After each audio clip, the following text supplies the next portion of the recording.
والله بالصدفة عرضني فيديو تاع واحد زملكاوية يحكي على التراجي، يحكي بالعيب. من ضمن اللي قالوا التراجي كما يقولوا هما بالمصري مهزأ إفريقيا. كيفاش خسر البارح مع الأهلي؟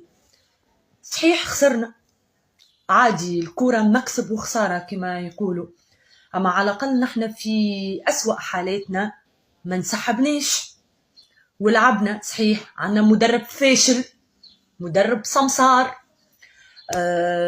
جوارات ماهيش في مستوى الترجي الرياضي التونسي، انتدابات فاشلة، العيوب الكل نعرفوها.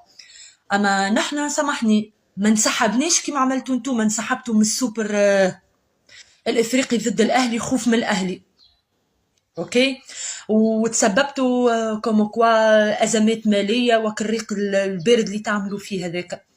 اما انت توصل تطاول على اسيادك كما نقولوا، عيب، عيب على الاخر، عيب على الاخر، عيب عيب عيب. ونعاودها، الكوره فيها مكسب وخساره، مكسب وخساره. اللي انت تتمقعر على الترجي وتقول الترجي كيفاش غول افريقيا وكل الحكايات هذوكم، وفي الاخر تختمها وتقول الترجي مهزأ افريقيا، مهزأ افريقيا. لاباس لاباس باش سمعت تهز في القفه للاهلي ولا شنو حكايتك؟ نعاودها لك، نحنا راهو ما انسحبناش، مش كيفكم انتم انسحبتوا من كاس السوبر. من كاس السوبر خايفين من الفضيحه لا تربحكم الاهلي في الامارات في كاس السوبر. اما عيب يا اسامه فارس ولا شو اسمك، عيب اللي تحكي فيه. والتراجي راي صحيح الاسد يمرض وما يموتش، والغول يمرض وما يموتش، ولنا عوده راهو في القريب العاجل. ما تفرحش برشا كان مشيت تلهيت في همك وتلهيتوا في الزمالك وتلهيتوا فاش ينقصكم وفاش يزيدكم، خير مني لاهين بينا نحنا.